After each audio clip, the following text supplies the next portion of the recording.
नमस्कार दोस्तों, कैसे हैं आप सभी लोग। अच्छे ही होंगे उम्मीद करता हूं। और देखिए, इस बार मैं एक इम्पोर्टेड बोर्ड लेके आया हूं जिसका मॉडल नंबर है गोल्ड AP55। तो एक ये बोर्ड है जो कि इधर बीच डिमांड में चल रहा है और हमारे पास अवेलेबल नहीं था, तो हमने इसको इंपोर्ट कर लिया है। अभी हमारे पास स्टॉक है, आप चाहते हैं तो ख़रीद सकते हैं।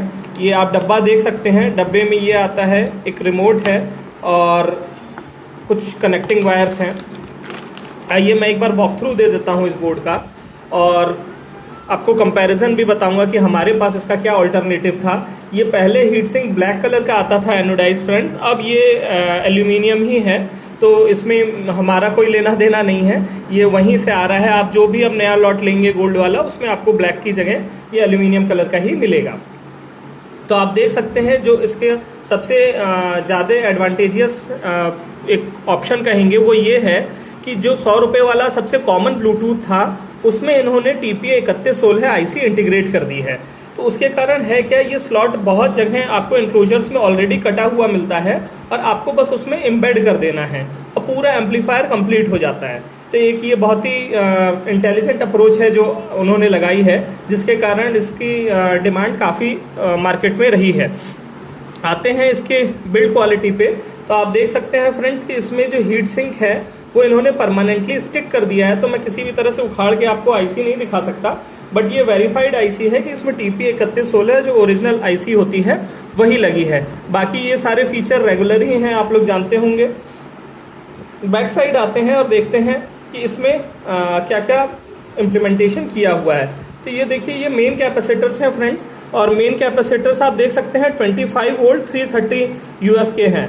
तो ये सारे कैपेसिटर्स में 25 वोल्ट्स के हैं। यहीं पे आकर के फ्रेंड्स चीज़ें कॉम्प्रोमाइज़ होना शुरू हो जाती हैं। जैसे अगर आप हमारे बोर्ड्स देखेंगे जो हम 24 वोल्ट से चलने के लिए रिकमेंड करते हैं, तो यहाँ पे 35 वोल्ट के कैपेसिटर लगाते हैं, क्योंकि अगर आप 24 वोल्ट का अगर कैपेसिटर लगाएंगे तो यूजुअली जितने भी SMPS हैं उसमें कुछ ना कुछ मार्जिन ऑफ एरर होता है। वो 25 वोल्ट भी देते हैं और 25 वोल्ट और उससे अबव देंगे तो ये कैपेसिटर बर्स्ट हो सकते हैं। तो आपको ध्यान रखना पड़ेगा कायदे से, तो इसको 25 वोल्ट में 20 वोल्ट से ज़्यादा नहीं देना चाहिए। जितने भी लोग अगर इस थ्योरी को मानते हैं, जितने भी इलेक्ट्रॉनिक्स इंजीनियर हैं, वो जानते होंगे कि इसको वे अहेड रहना चाहिए और एकदम मार्जिन लाइन पे नहीं रहना चाहिए। और उसके बाद भी 330 UF एक बहुत छोटा नंबर है जो मेन पावर लाइन कैपेसिटर्स है उसके लिए, बट स्टिल अब जो दिया हुआ है उसी के साथ रहना पड़ेगा। तो ये मेन पावर लाइन कैपेसिटर्स हैं फ्रेंड्स, क्योंकि इसके अलावा इस साइड कोई भी कैपेसिटर नहीं है। और ये जो है ये 7805 है बेसिकली इस ब्लूटूथ को ड्राइव करने के लिए, ये AB का ब्लूटूथ इन्होंने दिया हुआ है। और उसके साथ ये इंडक्टर्स हैं। इंडक्टर्स भी फ्रेंड्स काफ़ी छोटे हैं, मेरे हिसाब से ये 5-5 4 हैं या 6-6 4 हैं। बहुत ही छोटे इंडक्टर्स हैं। इनसफिशिएंट करंट रेटिंग के 33 UH का लगा हुआ है। 330 जब लगा रहता है तो इसका मतलब होता है 33 UH। तो 33 UH का इसमें इंडक्टर लगाया है फ्रेंड्स, क्योंकि इसने करंट लिमिटेशन की हुई है। तो आपको ये पूरा आउटपुट कभी भी 50+50 वॉट नहीं देगा, बट स्टिल असल में होता क्या है, वॉटेज कंपेयर करना इतना ईजी होता नहीं है जितना लगता है। मतलब आपको लगेगा कि पूरा ही तो आ रहा है, पर हो सकता है वो 75% ही आउटपुट दे रहा हो या 70% ही आउटपुट दे रहा हो। तो इस तरह से इन्होंने लगाया है। इन्होंने GST कनेक्टर्स दिए हैं, इससे बहुत ही इजी प्लग एंड प्ले हो जाता है कि आप इन कनेक्टर्स को इससे के थ्रू लगा सकते हैं।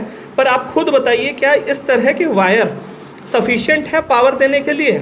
मुझे तो नहीं लगता कि इस तरह की, अगर ये 100 वाट का बोर्ड माना जाता है 3116 का, 50+50 वाट का आउटपुट देता है, तो 24 वोल्ट में 4 एम्पियर, क्या इतने पतले तार 4 ampere current rating power line में ले सकते हैं?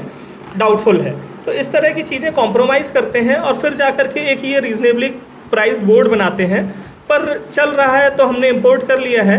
आप लेना चाहें ले सकते हैं, लोग यूज़ भी कर रहे हैं। अगर आप उसको थोड़ा कम वाटेज पे यूज़ करेंगे, ऑलरेडी उतना वाटेज इसमें से निकलेगा भी नहीं, बट जितना भी निकलेगा वो सफिशिएंट है। 8 इंच तक के आपका अगर स्पीकर सिस्टम है तो उसके लिए भी सफिशिएंट है। लोग इस बात को नहीं समझ पाते, सिर्फ वाटेज के नंबर पे जाते हैं कि एक 50+50 होना चाहिए। सर 50+50 वाट बहुत होता है। अगर आपके अच्छे सेंसिटिव स्पीकर्स हैं तो 50 वाट वो हैंडल नहीं कर सकते 4 ओम पे। 8 इंच तक के स्पीकर नहीं हैंडल कर सकते। और इससे ज़्यादा आप क्या लगा देंगे, 12-12 इंच के तो स्पीकर थोड़ी लगा देंगे। ये मतलब अगर ऐसा आप करते हैं तो आप इंजस्टिस कर रहे हैं अपने म्यूज़िक सिस्टम के साथ, कि अगर आपको दो 12-12 इंच के चलाने हैं और इतना सा बोर्ड लेना है।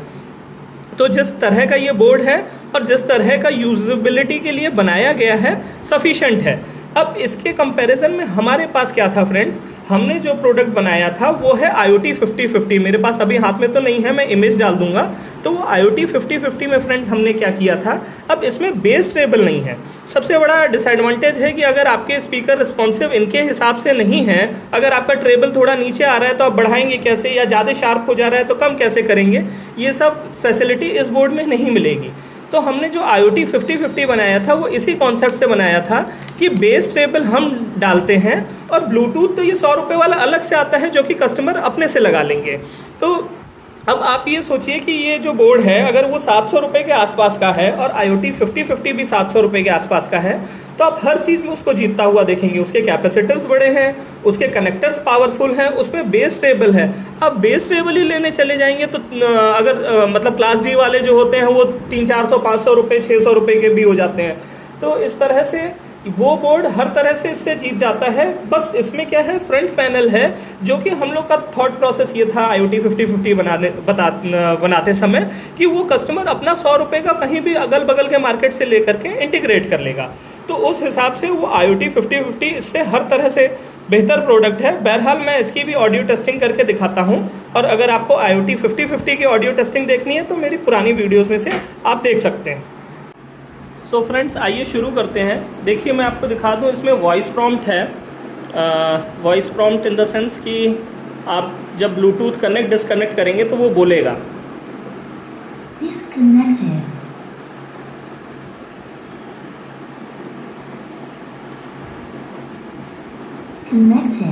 तो इसी तरह से मोड चेंज करने पे भी वो बोलता है। बहुत वियर्ड साउंड तो नहीं है, बट हाँ वॉइस प्रॉम्प्ट सारे ही जगह इसका है। तो हमने कनेक्ट कर लिया है और मैं YouTube खोलता हूँ और आपको प्ले करके दिखाता हूँ। आइए फ्रेंड्स, म्यूज़िक प्ले करके देखते हैं।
आप देख सकते हैं फ्रेंड्स, मेरे पास ज़्यादा ऑप्शंस तो नहीं है कि मैं बेस ट्रेबल छेड़ के दिखाऊं, बट इसमें बेस ट्रेबल छेड़ने जैसा कुछ है नहीं। मेरे सेटअप पे तो वेल बैलेंस्ड बज रहा है। अगर एक अनबायस्ड बात बताऊं तो वेल बैलेंस्ड बढ़िया बज रहा है।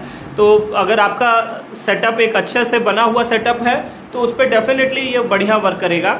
बट अगर आपके सेटअप एक डिसबैलेंस सेटअप है कि आपको कहीं पे बेस ज़्यादा करना पड़ता है या फिर कहीं पे आपके ट्रेबल छोटे हैं तो उनको बढ़ाना पड़ता है, तो वहाँ पे आपको कंट्रोल्स नहीं मिलेंगे।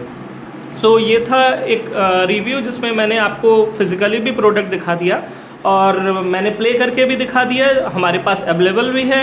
इसका जो दूसरा प्रोडक्ट बताया मैंने कि जिसको हम लोग ने क्या सोच के बनाया था, ये सारी डिटेल्स मैंने आपको दे दी है। तो अगर आप चाहते हैं तो ख़रीद सकते हैं। और बाकी अगर आपके कुछ सुझाव हैं तो हमें ज़रूर बताइएगा। फ्रेंड्स, कोशिश करा करिए कि आप हमें व्हाट्सएप पे मैसेज करिए, जो हमारे कंपनी वेबसाइट पे व्हाट्सएप नंबर है, क्योंकि वहाँ पे हम लोग रिस्पॉन्ड करते हैं यूट्यूब वीडियो में रिस्पॉन्ड करना बहुत मुश्किल होता है, बहुत मुश्किल होता है ट्रैक करना आपकी एक एक क्वेरी का। तो इसलिए अगर आप वहाँ पे करेंगे तो आपके सारे सजेशंस और क्वेरीज़ को हम लोग रिस्पॉन्ड करेंगे और उस पर अमल करने की कोशिश करेंगे। तो ये था इस बार का वीडियो फ्रेंड। अगली बार मैं कुछ और प्रोडक्ट लेके आऊँगा, तब तक के लिए बाय बाय, टेक केयर।